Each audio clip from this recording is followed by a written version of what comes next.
여러분 찬양을 들으면서 눈물을 이렇게 흘리는 분이 있죠. 우리가 그런 신앙이 되어야 됩니다. 여러분 현재 우리나라 상황을 놓고 볼 때에 먹는 거 입는 거 비롯해서 누리고 사는 것이 풍부합니다. 그럼에도 불구하고 세상 한켠에서는요 정말 힘들고 어려운 가운데 사는 사람들도 있어요. 사회가 복지가 잘 돼 있어도 그 복지 혜택을 받지 못하고 그늘진 곳에 있는 사람들이 있습니다. 돈이 있어도 없어도 암 같은 큰 병에 걸렸기 때문에 똑같이 고통하고 똑같이 절망 중에 있기도 해요. 특별히 돈 없고 자신을 옆에서 도와줄 수 없는 사람은 그 고통이 더하고 그 외로움도 더하겠죠. 오늘 본문에 이 베데스다라는 연못가에 많은 병자들이 누워 있습니다. 맹인, 다리 저는 사람들, 그 다음에 혈기 마른 사람들. 이 사람들이 이렇게 베데스다라는 연못에 누워 있는 이유는 종종 천사가 내려와 가지고 1년에 한 번씩 물을 동환해요. 네. 근데 그때 맨 먼저 들어간 사람이 병이 낫는다는 것입니다. 그래서 어떻게든 자신의 병을 나으려고 물이 움직이면은 가장 먼저 들어가서 내 병을 나으려고 했다라는 것입니다. 문제는 맨 먼저 들어가는 사람만 나는 것입니다. 그러니 그 얼마나 치열했겠습니까?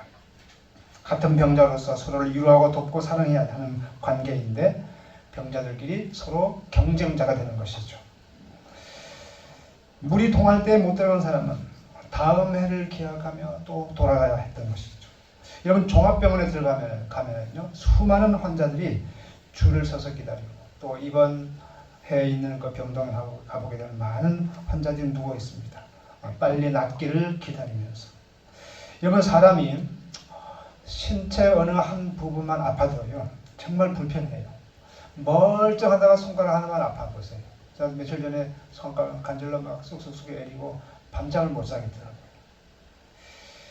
근데 병원에 가보게 되면요 이 내 것은 아무것도 아니에요. 암에 걸려가지고 그 외에 뇌암으로 뇌출혈로 그런 사람들이 많거든요. 뭐 손가락 애리고 아무것도 아니잖아요. 그럼에도 불구하고 내 문제가 더 커. 이게 해결돼야 되거든. 나의 다리 아픈 것, 손가락 관절로 쑥쑥 아린 것 치료받고 싶어요. 내 문제, 내 병이 가장 큽니다. 그래서 어떻게 보게 되면은 오늘날 현대 이 종합병원 같은 데서 환자들도요 베데스다 연못가에 누워있는 그 사람들하고 똑같아요. 다들 나 먼저 하는 마음들이기 때문에. 오전에 보니까 거기에 38년 된 병자가 있었습니다. 38년 동안 계속 도전을 했지만은 한 번도 목적을 이룬 적이 없었다는 것이죠. 38년 동안 매해 실패를 거듭했어요. 그래서 좌절했겠죠. 낙심도 했겠죠. 그것을 경험한 사람입니다. 앞으로도 이 병자는요, 이 경쟁에서 이길 확률은요, 1%도 없어요. 그럼에도 불구하고 지푸라기라도 잡고자 하는 심정으로 나아왔다는 것이죠.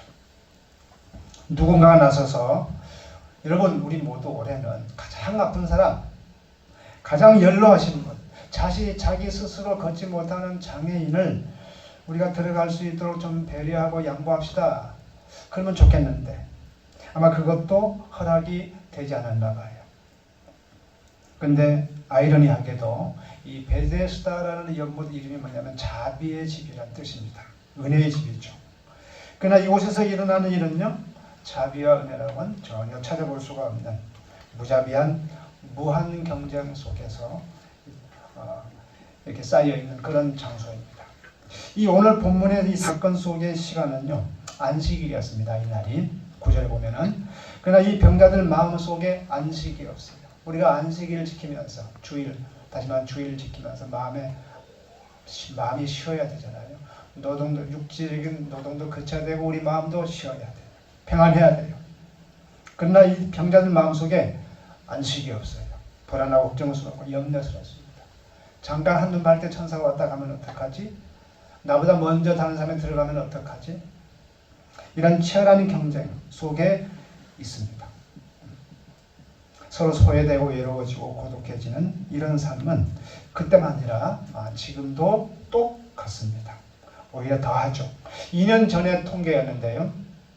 공공기관의 경우에 이 청년 취업 경쟁률이 500대 1, 1000대 1 이라고 합니다. 엄청난 경쟁이죠. 한전 같은 경우에 도로공사 같은 경우 굉장하죠. 1000대 1 그렇게 되죠. 일반 기업도 그렇고. 그러다 보니 경제적 어려움에 빚을 지고 극단적인 선택을 해야 하나라는 청년 세대들이 상당히 많습니다. 한 30대 청년이 직장을 구하지 못하고 머물 곳이 없어서 결국은 노숙자로 전락이 됐는데 그 젊은이가 일기장에 이런 글을 남긴 것을 보게 됐습니다. 노숙자가 된다는 건 삶의 가장 막다른 곳이 아닐까. 겨울에는 어떻게 지낼까? 비 오는 날에는 어떻게 지낼까? 가만히 누워 있을 때와 움직일 때가 다르다. 일주일 중에 어제 비로소 식사다운 식사 한 끼를 했다. 내가 가진 것은 견과류와 물, 쉐이크 3봉지 이것이 전부다. 갈 곳이 딱히 없고 한 곳에 오래 머무르지도 못한다. 이제 서서히 몸이 말라가고 있다. 걸을 힘도 사라지고 있다. 내일은 비가 온다는데 참 처량하고 절망적이다. 이렇게 썼어요. 많은 청년들이 이런 상황에 놓여 있고요. 안타깝게도 이 글이 그 청년의 마지막 글이었다고 합니다. 2019년도 사회적 고립도가 34%라고 해요. 3명 중에 1명이 고립되어 있다는 것이죠. 사회적 고립도가 뭐냐면은 도움이 필요할 때 주위에서 나를 도와줄 수 있는 사람, 서로 대화할 수 있는 상대가 없는 사람, 이것을 말해요. 3명 중에 1명이 이렇게 고립되어 있다는 것이죠. 자주 방송에 이런 소식 들리죠. 방문해도 인기척이 없고 해가지고 아무래도 이상하다 싶어서 들어가 봤더니 이미 죽은 지 일주일이 됐고 열흘이 됐고 그런 사건들 많이 나오죠. 60세 이상으로 치면은요 2명 중에 1명이 고립된 상태입니다. 대화 상대가 없고 도와줄 상대가 없다라는 것이죠. 너무 외롭고 삭막한 시대로 계속 변해가고 있어요. 우리 사회는. 이 38년 된 베데스다 연못가의 이 병자는 어땠을까요? 그 역시도 정말 극심한 고통과 외로움 속에서 긴 세월을 보낸 것이죠. 바로 이 병인에게 예수님이 오늘 다가오셨습니다. 오셔서 그 모든 형편을 아시고, 하나님 다 아셔요. 우리 예수는요. 아시고 이렇게 묻습니다. 내가 낫고자 하느냐. 그냥 7절에서 이렇게 대답합니다. 우리 7절 한번 읽어볼까요? 병자가 대답하되 주여 물이 움직일 때 나를 못에 넣어주는 사람이 없어 내가 가는 동안에 다른 사람이 먼저 내려가나이다. 낫지 못한 이유 2개를 말합니다. 도우미가 없어서 다른 사람이 나보다 먼저 들어가서. 주님은 네가 낫고자 하느냐라고 물었거든요. 근데 거기에 대해서는 얘기 안 하고 자기의 그 서글픈 자기의 형편을 말해요. 그러니까 얼마나 아픔이 있었던가 하소연하는 것이죠. 한마디로 이 병자는 예수님에 의해서 병이 났습니다. 결국은 그 자리에서 자리를 들고 일어나서 걸어갔어요. 안식일 날에. 근데 거기에 병자들뿐만 아니라 유대인 바리새인으로 추정되는 사람들도 있었습니다. 이분들은 병자들이 아니지만 와 있었어요. 이 사람들이 38년 된 병자가 병이 나아지고 걸어가는 것을 보고 기뻐해주고 축하해줘야 되는데 이런 말을 합니다. 오늘이 안식일인데 내가 자리를 들고 가는 것이 옳지 않다. 그렇게 말해요. 법을 어겼다는 것이죠. 정죄를 합니다. 이들은 많이 아는 것 같지만은 율법이 왜 존재하는지를 모르는 것이죠. 여러분, 율법이 중요해요? 생명이 더 중요해요? 이들 말대로 한다면은 사람이 막 물에 떠내려 가는데 일어나서 도와주면 안 되죠. 왜 일어나서 도와주면 그 노동이 됩니까? 율법보다 사랑이 더 중요하고 병든 몸을 치료해주는 이 생명이 더 중요하죠. 지금 이 바리새인들 눈에는 38년 된 병자가 나은 것은 눈에 들어오지 않고 뭐만 들어오느냐 하면은 안식일에 하지 말아야 할 일만 눈에 들어온 것입니다. 당시에 안식일에 하지 말아야 할 것에 대한 규정이 37가지가 있었대요. 유대인들 걸 율법서를 보게 되면 그 중에 물건을 들고 걸어가는 것도 노동을 한 것이 돼요. 법을 어긴 것이죠. 그런 것 저런 것을 떠나서 38년 동안 얼마나 고생을 했습니까? 그러니까 그 병이 나았으니 얼마나 우리가 축복을 해줘야 됩니까? 그래야 되잖아요. 옛날에 서울과 샘물교회에서 단기 선교팀을 아프간에 보낸 적이 있었죠. 그래서 그때 목사님이 죽고 건장한 청년 하나가 죽었습니다. 나머지는 다행히 살아 돌아왔죠. 그때 노무현 대통령 시절이었는데 사회적으로 굉장히 비난을 했습니다. 그런데 막 나가가지고 막 세금을 막 촉내고 막 사회를 시끄럽게 하고 막 국격을 훼손시키고 막 그런 쪽으로 해가지고 막 비난을 많이 했었죠. 그리고 그들이 살아서 며칠 만에 다행히 풀려나와서 공항에 내렸는데 안티 기독교인들이 나와가지고요 계란을 막 던졌어요. 아무리 안티들이라도 어떻게 해야 돼요? 살아 돌아왔으니 다행이다 하면서 사실 안아줘야 되잖아요. 그러니까 그들 마음속에는 어떤 율법적인 것, 세금 촉낸 것 그것만 보이지 사람의 생명은 보이지 않았던 것이죠. 안타까운 것이죠. 우리 사회가. 오늘날도 마찬가지입니다. 목사가 설교하면은 예화를 너무 많이 하네, 간증을 너무 많이 하네 하면서 이렇게 판단하는 사람들이 있고요. 근데 그렇게 판단하는 그 사람들 역시도 그 마음에는 안식이 없습니다. 헤아리고 따지고 그러다 보니까 은혜 받을 수가 없어요. 은혜가 들어올 수가 없습니다. 헤아리고 따지고 그걸 살피다 보니까. 그리고 그걸 틀리게 되면 죄를 짓는 걸로 생각하고 너무 막 거기 막 정확하게 막 하려고 하다 보니까. 우리 예수님은 그런 분이 아닌데요.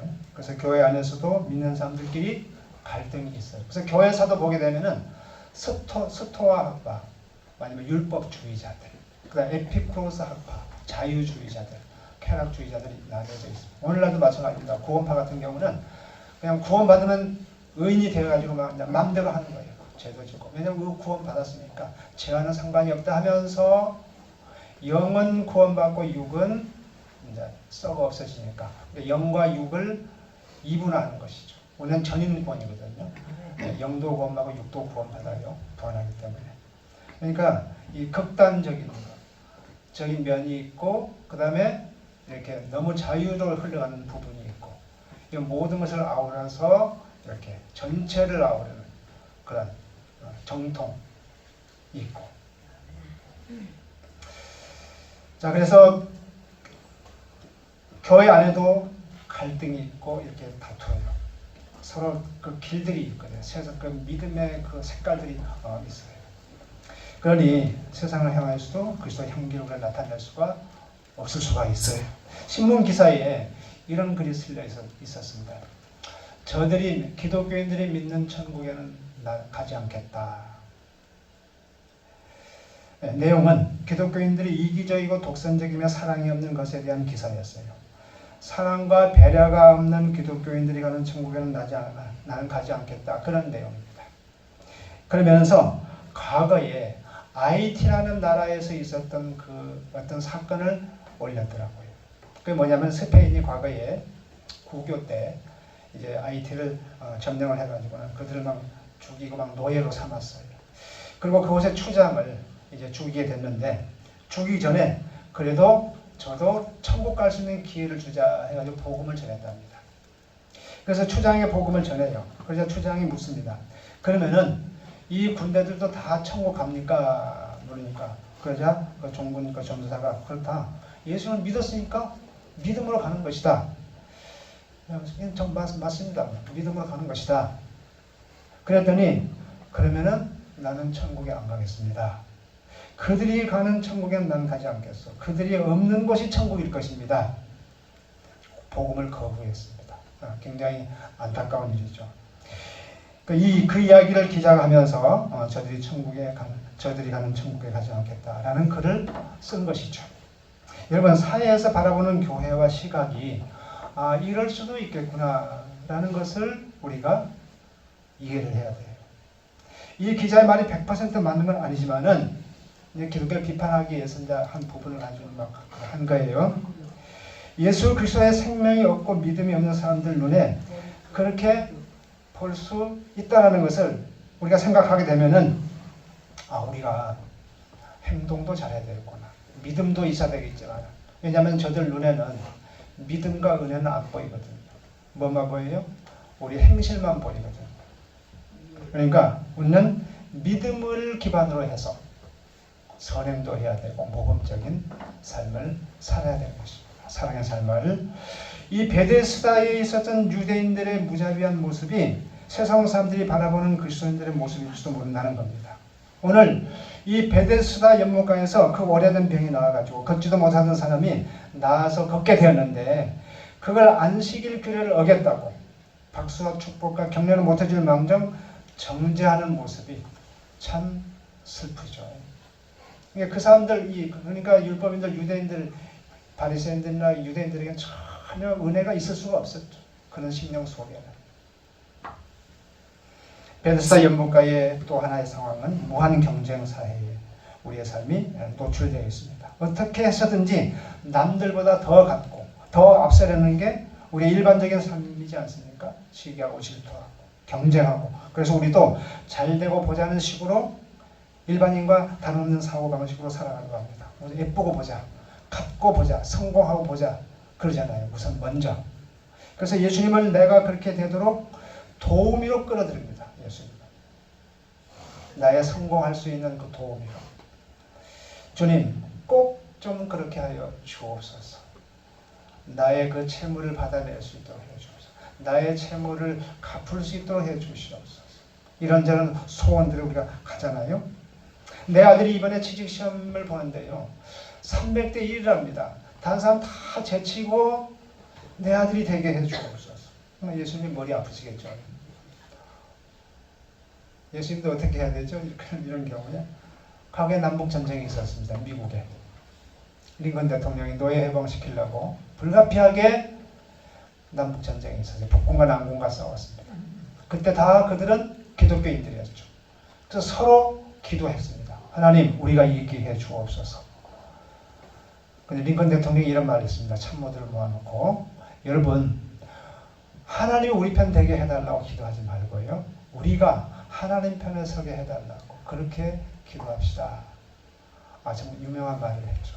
마침내 그들은 북군이 승리하고 그래서 노예가 해방되는 그런 역사가 있었습니다. 자, 하나님, 우리도 하나님 편에 되게 해달라고 기도합시다. 예. 우리가 항상 하나님 편에 서 있게 해달라고 기도하면은 우리도 승리하게 될 줄 믿습니다. 예, 38년 동안 걷지도 못한 채 오늘도 베데스다 연못가에 나와서 신락 같은 희망을 갖고 나온 이 병자는 누가 봐도 실패자입니다. 소망이 없습니다. 우리가 볼 때 저 사람은 하나님이 함께 하시지 않는 것 같아. 그런 느낌 받아야 안 받아요? 받을 때가 있죠. 저 사람은 하나님을 사랑하지 않을 것 같다라는 느낌이 들기도 하죠. 하나님의 은혜가 없어 보여요. 그런데 한편으로 생각해 보니까 이분에게도요, 하나님의 크신 은혜가 있었습니다. 여러분 잘 들어보십시오. 왜냐하면은 무엇이 그로 하여금 그 고통과 외로움 속에서도 그를 38년간 포기하지 않도록 하게 했을까요? 여러분, 우리 주위 한번 보세요. 불과 몇 개월을 못 참아가지고, 몇 년을 못 참아가지고, 또 기분 나쁜 말 하나 들었다 해가지고 목숨을 끊는 사람들이 얼마나 많습니까? 아까 그 노숙자에 대한 청년처럼 청년들이 이런 얘기를 한대요. 이 생에서는 글렀어. 다음 생을 기약하자. 라고 하면서 목숨을 끊지 않고 끝까지 그 고통 속에서 남아있게 하는 것이 하나님의 은혜이지 않습니까, 여러분? 과거에 어떤 목사님을 만나서 이런 이야기를 들은 적이 있어요. 요셉에게 있어서 가장 큰 유혹이 무엇이냐라고 얘기를 하는데, 우리는 대개 보디발 장군이 성적으로 유혹을 했을 때 그 유혹이었다 그렇게 말하는데, 그게 아니라는 것이죠. 그 요셉이 그 어렸을 때부터 형들에게 버림을 받고 또 팔려가고 또 억울한 누명을 써가지고 옥에 들어가고 또 옥에서 그 술 맡은 관장들 꿈을 해석해 줘가지고 나가면 나를 좀 생각해 주소서, 나를 나가게 해 주소서. 근데 다 외면했잖아요. 거기서 실망, 버려짐, 외로움, 거기에서 목숨을 끊지 않고 좌절하지 않고, 다시 말하면 좌절하지 않고 끝까지 믿음으로 버텼다는 것이죠. 그 유혹에, 실망하고자 하는 그 유혹에 넘어가지 않고. 근데 성경에 보니까 그가 어디에 있든지 어느 형편에 처하든 하나님이 그와 함께 하셨다라는 표현이 나옵니다. 여러분 내가 지금 여러 가지 어려운 가운데 있고 내가 뭘 몰라도요, 하나님의 은혜가 여러분과 함께 있다는 것을 100% 믿으십시오. 여러분, 문제 해결은 하나도 안 됐어요. 요셉이 옥중에 있었기 때문에 답답해요. 그러나 하나님께서 함께 하고 계신다는 것입니다. 그게 은혜인 것입니다. 제가 생각하기로 여러분들 중에서도요, 정말 죽고 싶을 때가 있었고요, 모든 것을 포기해버리고 싶을 때가 있었을 것입니다. 저도 그럴 때가 있었어요. 저도. 심리학자들에 의하면, 또 이제 이 말하면 왜 목사님이 성경을 가지고 해야지 왜 심리학자를 합니까 하는데, 이것은 경험에 의한 것이에요. 모든 사람들의 마음속에는요, 무서운 유혹들이 있대요. 헤어져 버리자, 이혼해 버리자, 짐 싸서 떠나버리자, 머리 깎고 산으로 들어가 버리자, 포기하고 죽어버리자, 이런 유혹들이 있답니다. 지금까지 수많은 사람들이요, 그 모든 사건 배후 속에서 역사하는 이 사탄의 유혹에 덫에 걸려가지고 생을 끊어버리고 또 자포자기하고 포기한 사람들이 너무너무 많습니다. 여러분. 우리 교회 몇몇 분 정말 어려운 가운데 있습니다. 그럼에도 불구하고 38년 된 이 병자같이 견디고 오늘까지 이렇게 신앙생활하고 있는 이유는요, 주님께서 여러분과 함께 하시는 은혜 때문인 줄로 믿습니다. 예수님이 이 병자에게 내가 낫고자 하느냐라고 물으셨을 때에 나를 저 연못에 넣어주세요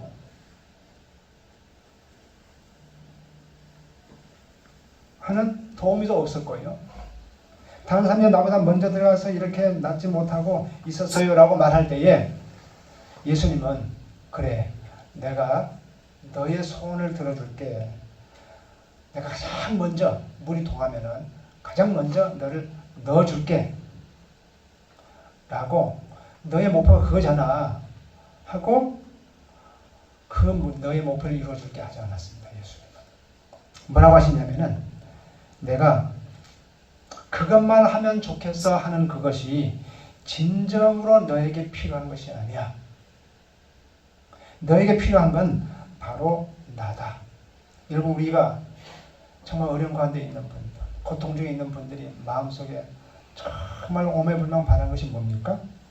지금 아픈 것, 낫는 것, 나의 빚 갚는 것, 내 사업이 안 되는 것, 자녀 문제 해결하는 것, 그것 좀 빨리 좀 해주세요. 막 그런 것들이 간절한 마음 중에 있는 사람들이 있잖아요. 근데 주님은 그게 아니다는 것이죠. 너에게 정말 필요한 것은 나다. 주님 자체가 필요이고 구원이고 생명이고 풍요이고 모든 인생 문제의 해답이라는 것입니다. 지금 여러분, 주님 이것 좀 해주세요 하는 거 있습니까? 그것보다 먼저 주님을 구하시기 바랍니다. 우리 8절 9절 한번 읽어봅니다. 8절 9절 시작. 예수께서 이르시되 자리를 들고 걸어가라 하시니 그 사람이 곧 나아서 자리를 들고 걸어가자. 이 날은 안식일이니라. 아멘. 주님이 그와 함께 하시니까 그의 문제가 깨끗이 해결된 것입니다. 일어나 가거라. 여러분, 우리 예수님은 우리의 소원을 성취해 주시는 도우미가 아닙니다. 그분 자체가 구원이고 치유이고 생명이고 문제의 해결입니다. 그래서 먼저 그 나라와 의를 구한다는 게 뭡니까? 예수님을 구하는 것이 되는 것이죠. 그래서 주님의 말씀을 그대로 믿는 것, 그것이 중요합니다. 말씀을 그대로 내가 믿는 것, 사실로. 하나님의 말씀은요, 어떤 이론이 아닙니다. 이론이 아니에요. 어떤 철학이 아니에요. 그 말대로 이루어지는 거예요. 실상입니다. 실상. 믿음은 바라는 것들의 실상이요, 보이지 않는 것들의 증거니라. 히브리서 11장에서 말하고 있잖아요.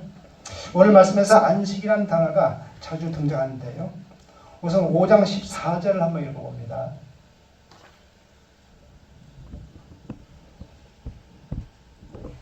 시작. 그 후에 예수께서 성전에서 그 사람을 만나 이르시되 보라 내가 나았으니 더 심한 것이 생기지 않게 다시는 죄를 범하지 말라 하시니. 여러분 이 말씀을 읽어보니까 느껴진 게 뭐예요? 이 사람의 병이 왜 들었는지를 알게 되겠죠. 죄 때문에 왔다는 거.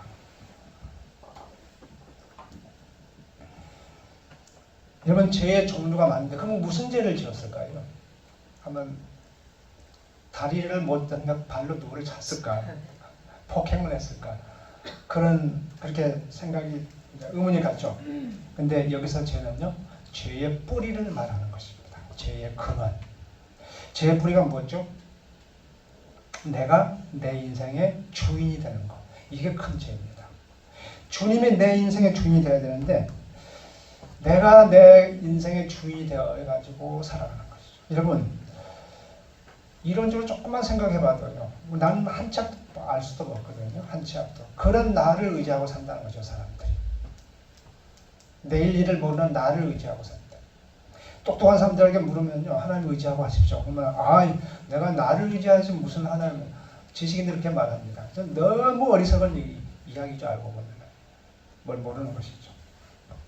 제가 병원에 한방 병원에 가가지고 전달을 하니까 진리는요, 내가 좋아하는 것이 진리고요.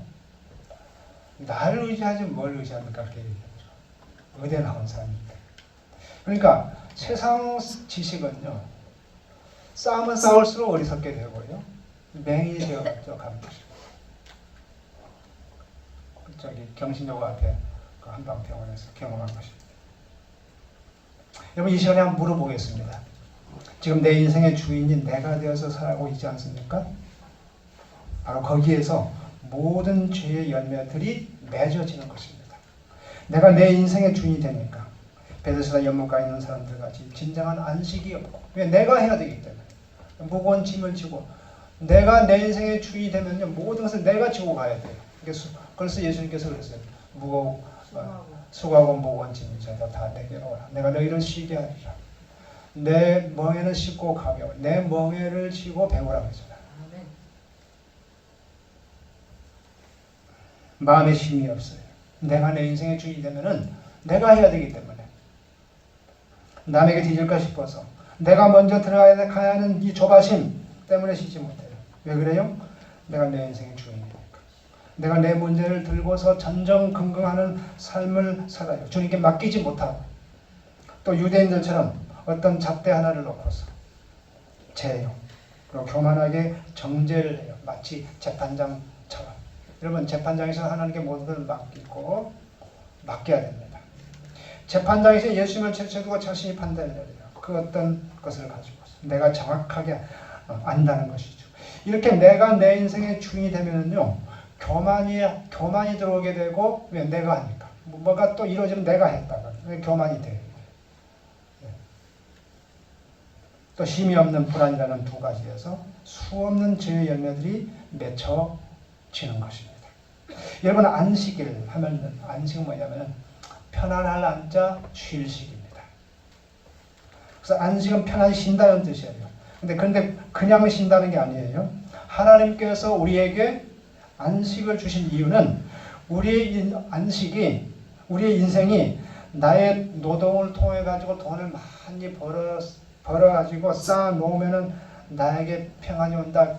그것이 아니고 안식일은 나의 삶의 주인이 내가 아니고 주님이시라는, 주님이 주인이시고 내 삶이 내 노력과 열심만으로 되는 것이 아니다. 오직 하나님의 은혜로 되어지는 것이다. 믿음으로 말미암은 은혜로 되어지는 것이다. 라는 것을 깨달으라고 하는 이정표입니다. 안식일은. 그래서 우리는 주일날에 쉬어요. 돈 벌 거리 있어도. 주님의 날에. 주인이 나의 주인이기 때문에.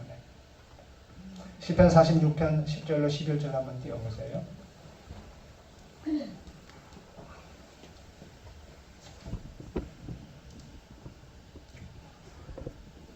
10절 이르시기를 너희는 가만히 있어 내가 하나님 됨을 알지어다.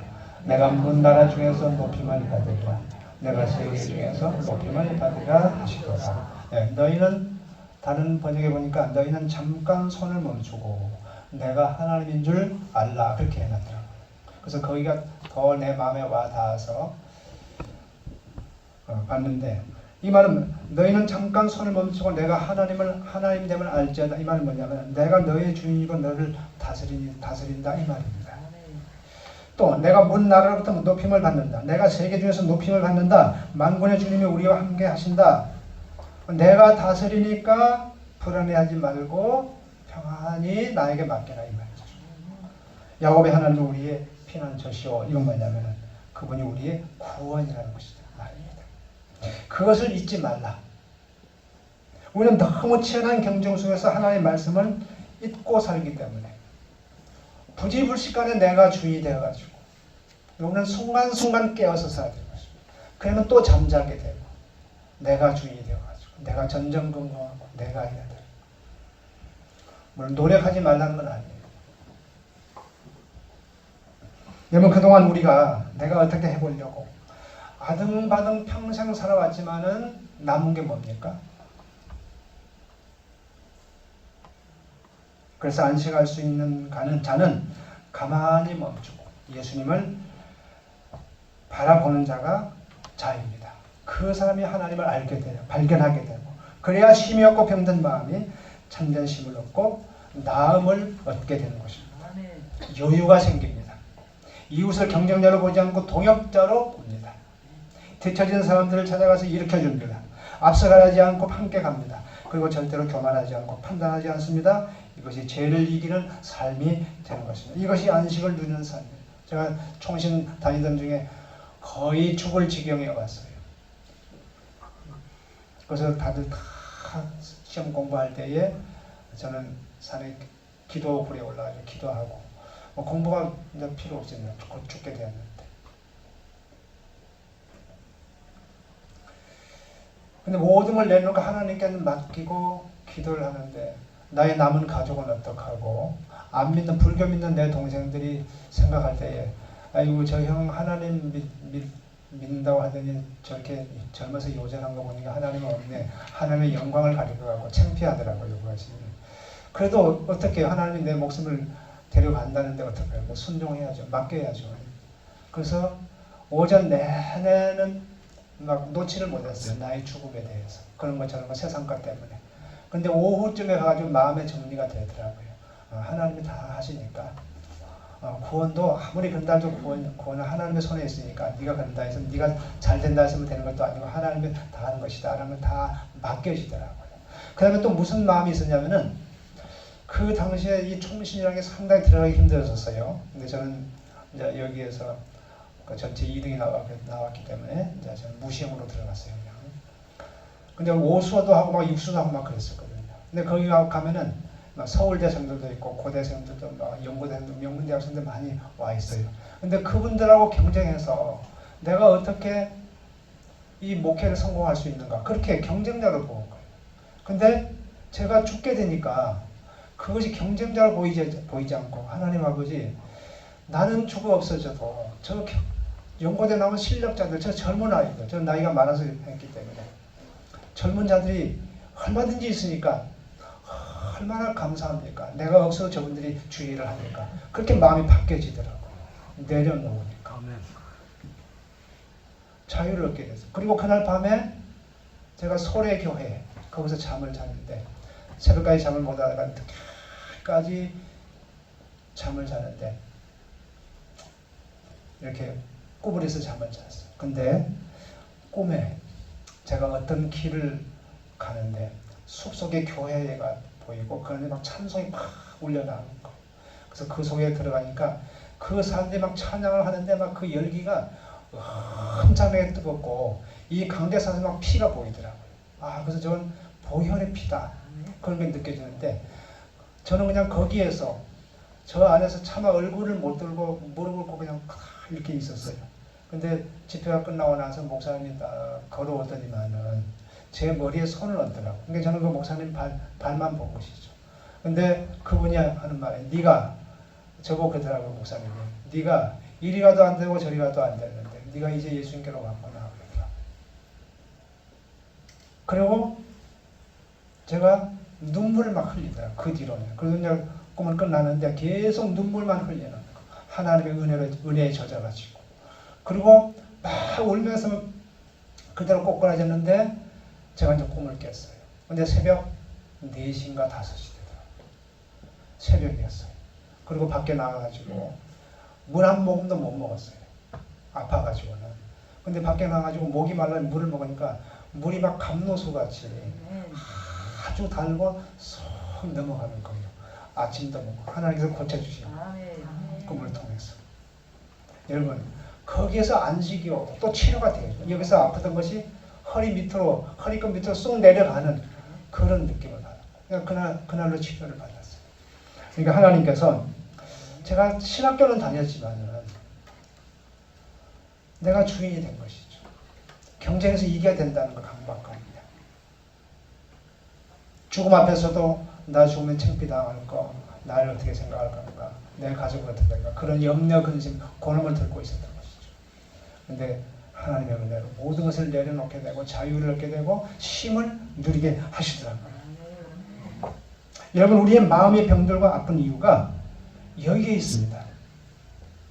그러다 보니까 우리의 삶에 내가 주인이 될 때, 그러다 보니까 불안해서 이기적으로 바뀌면서 서로에게 상처를 주고 아픈 사람이 아픈 사람에게, 우리는 다 아픈 사람들이에요. 다 문제가 있는 사람들이거든요. 그래서 역적인 큰 내막을 다 알고 보면 우리는 서로 안아줘야 되고 서로 사랑해야 되고 그런 사람들이거든요. 다 죄인이기 때문에. 근데 그걸 깨닫지 못하고 그걸 못 보이니까 서로 싸워요. 서로 경쟁자가 돼요. 그러나 내 삶을 주님께 맡기면 무한 경쟁 속에서 누구든지 받아주는 하늘 문이 열립니다. 여러분 이 세상 문은요 100대 1, 500대 1, 1000대 1 그 문이 너무나 좁아요. 그러나 하늘 문은요 누구든지 믿음만 있으면 들어갈 수 있는 그런 문입니다. 성 어거스틴이 이런 말을 했습니다. 그가 늘 불안해서 안식을 찾고 헤맸거든요. 라마 그 다른 이방 종교를 믿다가 지금 어머니 모니카의 기도를 많이 남아서 암브로시우스의 그 주교의 설교를 듣고 은혜를 받고 신앙을 생활하다가 예수님을 극적으로 만났어요. 그리고 이런 고백을 합니다. 다 늦어 당신을 만나 사랑하게 되었습니다. 맙소사 당신 내 안에 계셨건만 나는 바깥에 머물며 거기서 당신을 찾아 헤맸고 당신이 만드신 그럴듯해 보이는 것들로 다름질하며 갔지만 나는 흉측해져만 갔습니다. 당신은 나와 함께 하셨건만 나는 당신과 함께 하지 않았습니다. 그것들이 나를 당신에게서 멀어지게 했습니다. 나는 당신이 부르시고 외치시며 내 막힌 길을 뚫으셨습니다. 당신이 너울거리시고 번쩍이시며 내 먼 눈을 떨쳐내셨습니다. 당신이 나를 토닥이시니 내가 당신의 평화를 애타게 구합니다. 오 하나님, 내 영혼이 당신 안에서 안식을 얻을 때까지 내 인생에는 진정한 안식이 없습니다. 내가 이제 당신 안에서 참된 안식을 얻었습니다. 모든 불안과 모든 교만도 다 사라졌습니다. 하나님 감사합니다. 여러분, 예수님은요 멀리 계시지 않습니다. 우리 모두는 지금 주님의 은혜 안에 있습니다. 주님, 내가 저 베데스다 연못에 들어가게 해주세요. 지금 나의 고통, 나의 문제 먼저 이것 좀 해결해 주세요 하지 말고요. 주님을 구하시기 바랍니다. 우리는 그래요. 주님, 저 이것 때문에 속상해요. 저 시험 들었어요. 너무 힘드네요. 아닙니다. 주님을 만나면요. 주님을 만나지 못하기 때문에 문제예요. 주님을 만나면 어떤 무거운 짐도요 가벼워지고요. 어떤 그 얽혀있는 문제도 해결되어집니다. 이 시간에 우리 모두 조용히 소리 내어도 괜찮습니다. 나의 마음을 주님 앞에 쏟아내어서 기도를 한번 해보도록 합시다. 나의 병든 몸, 육신적 고통, 외로움, 누구한테 말 못하는 사정들을 조용히 주님 앞에 내려놓고 주님의 안식을 구하여 봅시다. 먼저 기도하겠습니다. 사랑과 은혜가 풍성하신 하나님, 주님의 은혜와 사랑을 진심으로 감사합니다. 오늘은 거룩하고 복된 주일을 맞이하여 주님, 저희들 주님 앞에 나왔사오니 신령과 진정으로 하나님을 찬양하며 경배하는 이 시간 되게 도와주옵소서. 아버지, 찬양할 때 성령이 불이 임하여 주시어서 저희들의 마음의 병과 육체의 병이 다 깨끗하게 낫는 시간 되게 도와주시고, 하나님을 주님을 만나는 이 시간 되게 도와주옵소서. 아버지, 성령 충만한 시간 되게 도와주시고 저희들의 믿음이 미지근하지 않게 하시고 하나님의 뜻 안에서 아버지 한 성령 충만함으로 하나님을 기쁘시게 하는 이 시간 되게 도와주옵소서. 예수님의 이름으로 기도합니다. 아멘.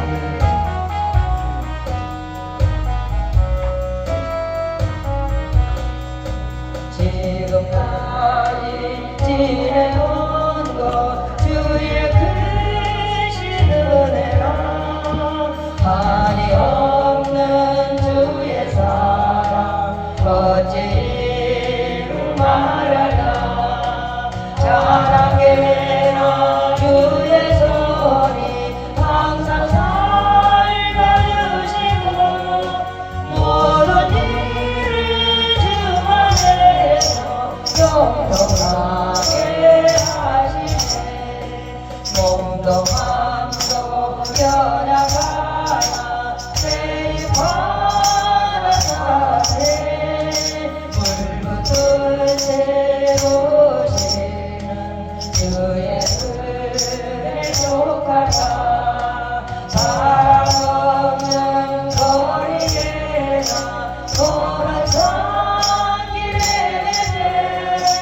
주의 품을 보게 하고 찬송하며 가리라.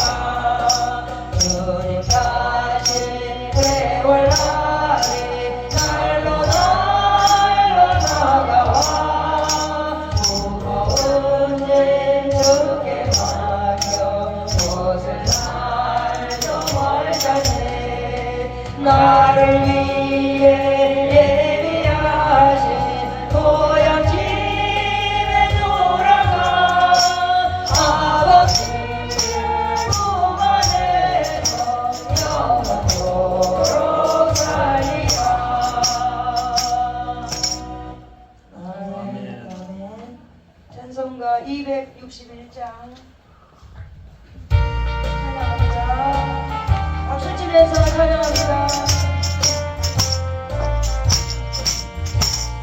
이 세상의 모든 일 밝히시는 주의 보혈, 성자에서 그 귀한 피 찬송하고 찬송하세. 주님 앞을 멀리 떠나 길을 잃고 헤맬 때에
하늘의 영광 누리노라. 이것이 나의 간증이요 이것이 나의 찬송일세. 나 사는 동안 끊임없이 구주를 찬송하리로다. 온전히 주께 맡긴 내 영, 사랑의 음성을 듣는 중에 천사들과 함께 하는 것과 하늘의 영광 보리로라. 이것이 나의 간증이요 이것이 나의 찬송일세. 나 사는 동안 끊임없이 구주를 찬송하리로다. 주와의 기쁨 누림으로 마음의 풍랑이 잔잔하니 세상과 나는 상관없고 부족한 수만 보이노라. 이것이 나의 간증이요 이것이 나의 찬송일세. 나 사는 동안 끊임없이 구주를 찬송하리로다.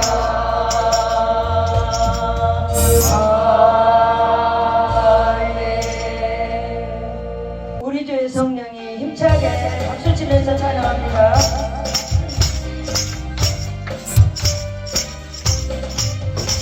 우리 주의 성령이 내게 임하여 주를 찬양합니다.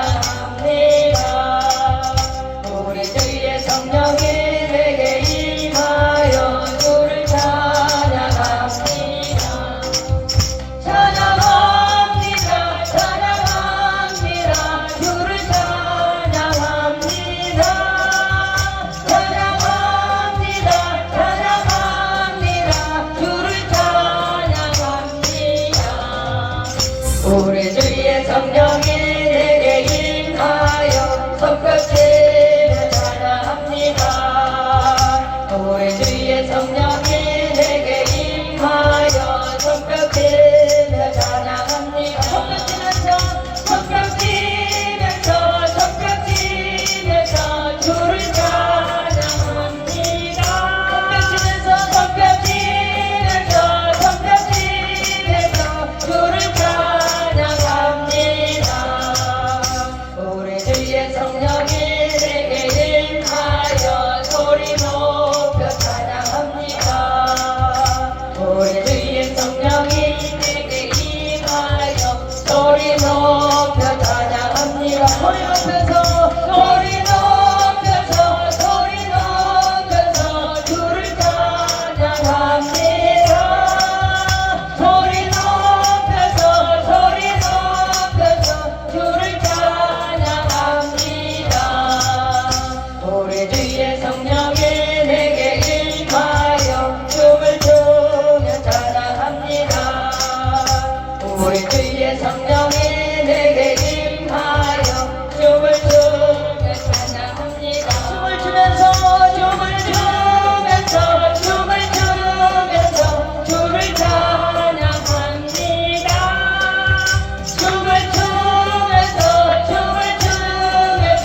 주를 찬양합니다. 아멘.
이 땅을 동상까지 주와 함께 가네. 주의 인도하신 나라 주의 인도하신 나라 어디든지 주를 따라 주와 같이 가려네. 심판하실 자리까지 주와 함께 가려 하네. 심판하실 자리까지 주와 함께 가려네. 주의 인도하신 나라 주의 인도하신 나라 어디든지 주를 따라 주와 같이 가려네. 주가 크신 은혜 내며 나를 항상 돌보시고 크신 영광 보여주며 나와 함께 가시네. 주의 인도하신 나라 주의 인도하신 나라 어디든지 주를 따라 주와 같이 가네.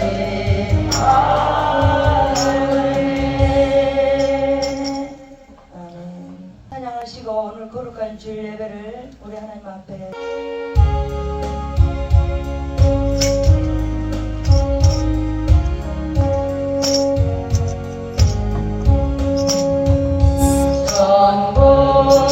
전부여의 없어서 손들고 옵니다.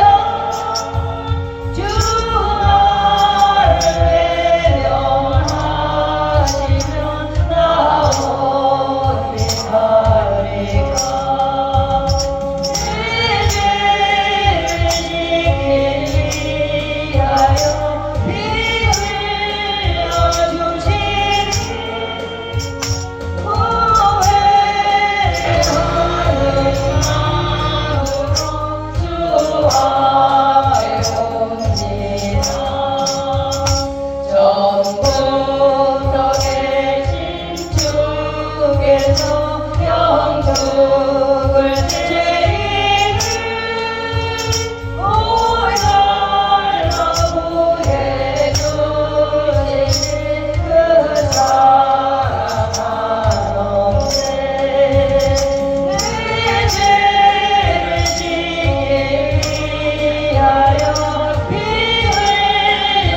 흘려주시니 고백게 하는 마음으로 주 앞에 옵니다. 나의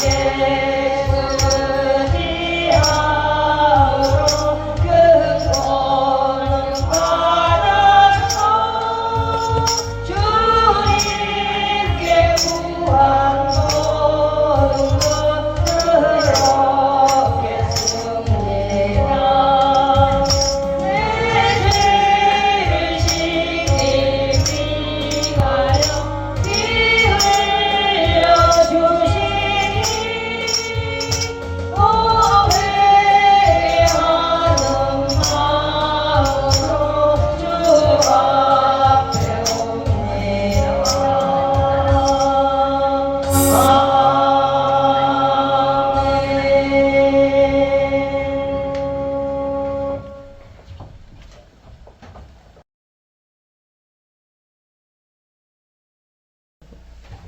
하나님 아버지 좋은 세상을 만들어 주시고 주님의 사랑으로 저희들을 인도하여 주셔서 오늘 거룩한 안식일의 말씀을 사모하는 마음으로 우리 야비스 교회에 모여서 하나님께 예배드리게 하여 주심을 감사드립니다.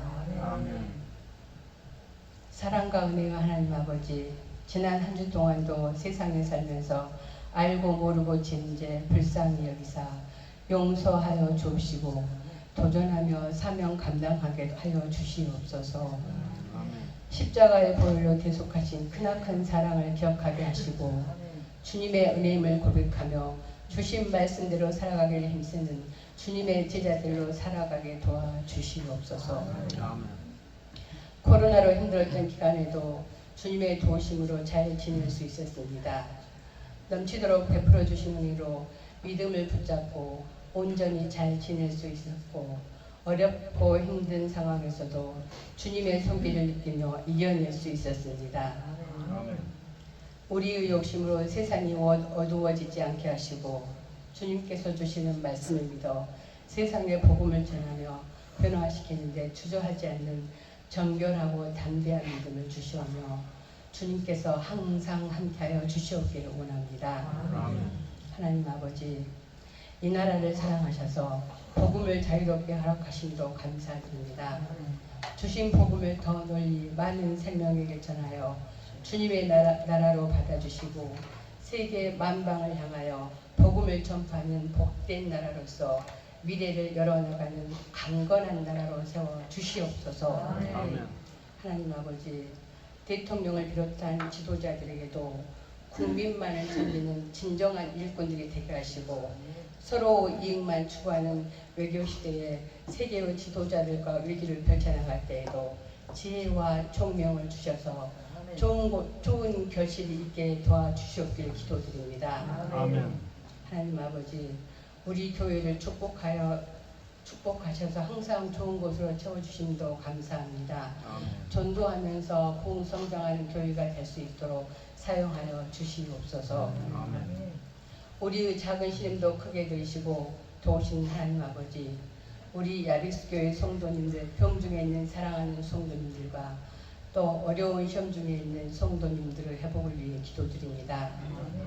힘들고 고통스러운 아픔 중에서도 하나님만을 의지하며 견디고 있사오니 치료의 능력으로 임하셔서 건강하고 깨끗하게 치유받게 하옵시며 또 어려운 시험도 잘 이겨내서 광야에서 이긴 자가 되게 하여 주시옵소서. 이 시간 말씀을 전하신 목사님께 성령님께서 함께 하셔서 전하고자 하시는 하나님의 말씀을 강권적으로 선포하게 하시고 듣는 우리는 믿음으로 받아 감사하며 생명의 길로 나가게 도와주시옵소서. 사랑이 많으신 우리 주 예수 그리스도의 이름으로 기도드립니다. 아멘.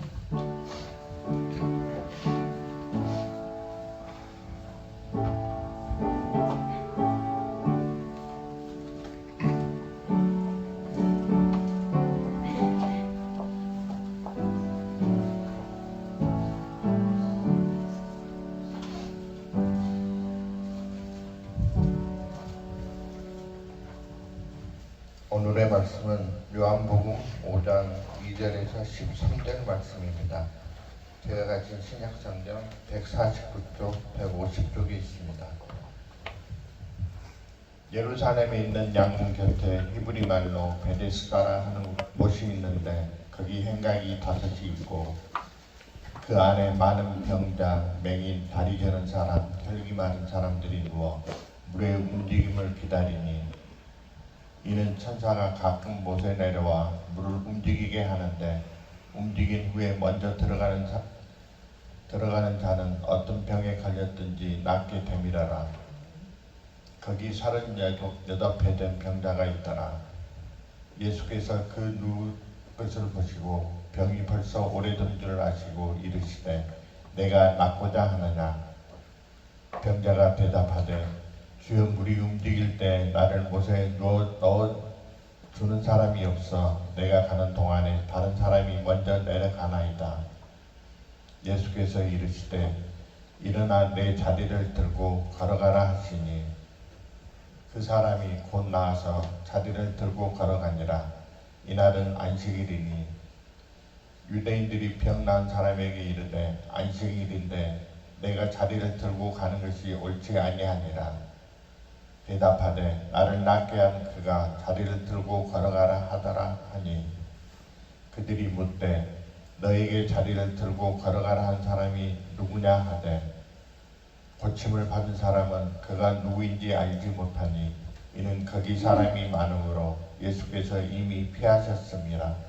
아멘.